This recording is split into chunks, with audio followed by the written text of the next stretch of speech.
Halo, jadi sekarang saya akan menjelaskan materi mengenai isu gender di negara berkembang. Seperti yang telah kita ketahui bahwa akhir-akhir ini gender sangat fenomenal di kalangan dunia. Sebelum membahas lebih dalam mengenai tentang gender, mari kita memahami dari segi bahasa, apa sih gender itu? Gender ini berasal dari bahasa Inggris, gender yang artinya jenis kelamin. Dalam Webster New World Dictionary, gender ini diartikan sebagai sebuah perbedaan yang tampak antara laki-laki dengan perempuan, dilihat dari segi nilai dan tingkah laku. Maka, jika dilihat dari konsep gender tersebut, maka bisa dibedakan antara gender dengan seks, di mana seks lebih condong pada penafsiran jenis kelamin manusia berdasarkan ciri biologisnya, yang mana tidak dapat berubah dan tidak dapat ditukar. Sedangkan gender tidak bersifat kodrati, dapat berubah-ubah dan dapat dipertukarkan pada manusia satu ke manusia yang lain, tergantung waktu serta budaya setempat. Contohnya, ada sebagian masyarakat yang sangat kaku dalam membatasi peran yang pantas untuk dilakukan oleh laki-laki maupun perempuan. Misalnya, tabu bagi seorang laki-laki masuk ke dapur atau menggendong anaknya di depan umum, dan tabu bagi seorang perempuan untuk sering keluar rumah dalam bekerja. Itulah gender bisa berubah-ubah tergantung dengan budaya setempat. Oke, selanjutnya berbicara mengenai disparitas gender. Seperti yang telah kita ketahui bahwa disparitas gender adalah perbedaan peran, fungsi, status, serta tanggung jawab pada laki-laki dan perempuan sebagai hasil dari konstruksi sosial budaya yang tertanam lewat proses sosialisasi dari satu generasi ke generasi berikutnya. Disparitas gender secara sosial telah melahirkan perbedaan peran perempuan dan laki-laki dalam masyarakat.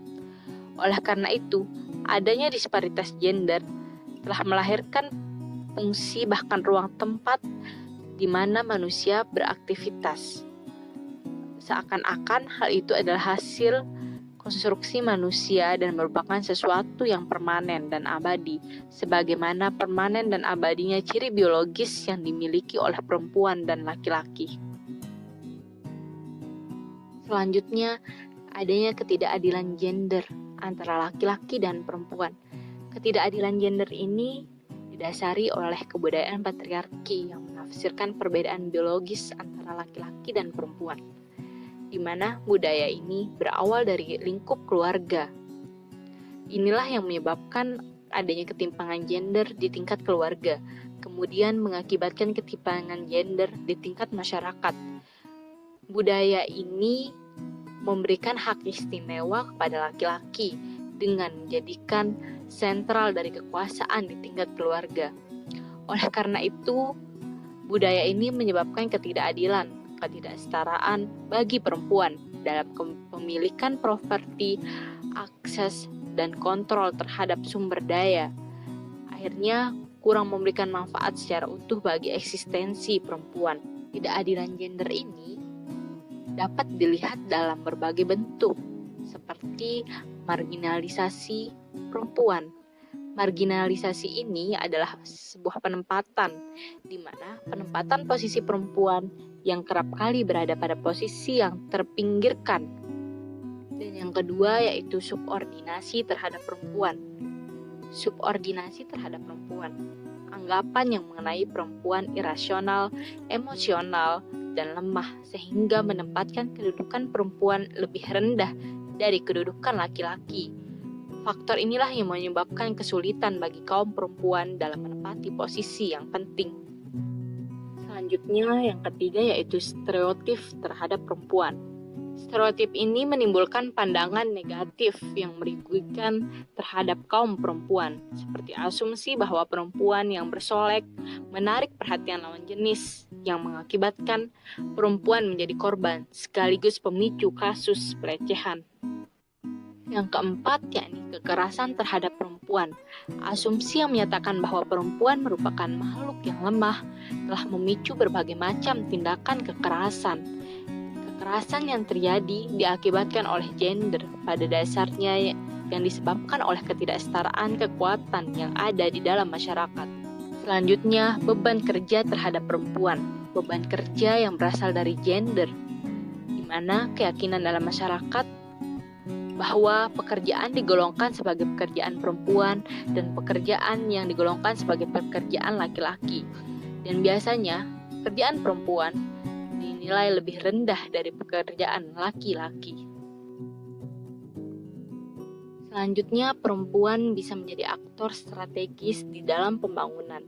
Tidak hanya pembangunan di desa-desa, namun juga secara nasional yang dapat mengubah kehidupan masyarakat menjadi lebih baik dan sejahtera.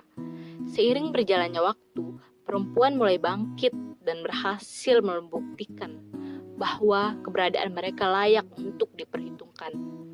Program yang dilakukan dalam pemberdayaan perempuan dalam mengatasi isu gender telah dilakukan melalui berbagai pendekatan, mulai dari Women in Development dan Gender and Development. Selanjutnya, keterlibatan perempuan dalam politik. Rendahnya partisipasi perempuan dalam lembaga perpolitikan mengakibatkan berbagai kepentingan perempuan kurang terakomodasi dalam sejumlah. Selanjutnya beralih ke studi kasus. Di sini saya tertarik dalam mengambil studi kasus tentang diskriminasi masalah gender di negara Afghanistan. Afghanistan adalah Republik Islam yang terletak di Asia Selatan dan Asia Tengah.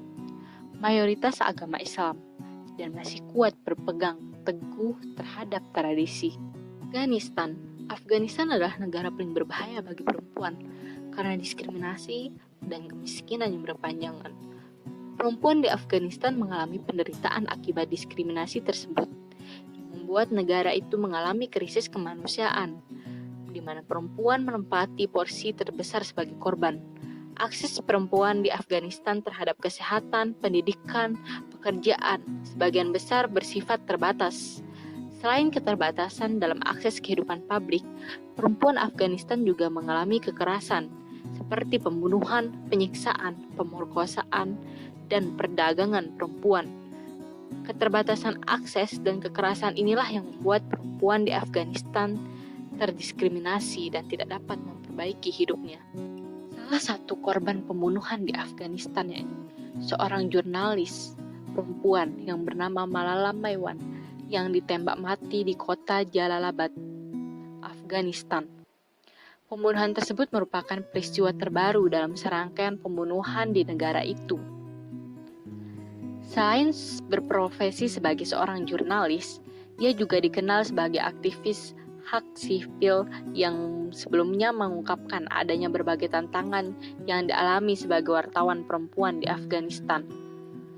Wartawan, aktivis, dan politikus menjadi korban dalam sasaran pembunuhan yang meningkat belakangan ini di Afghanistan.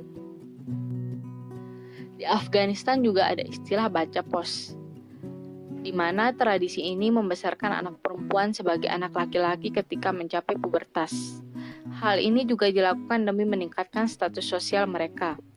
Di negara yang terkenal memiliki peran gender yang sangat ketat, cara ini mungkin dianggap melawan norma budaya. Namun, praktik ini sudah lama tertanam dalam tradisi Afghanistan dan tidak ada larangan hukum atau agama tertentu yang melarang praktik ini di Afghanistan.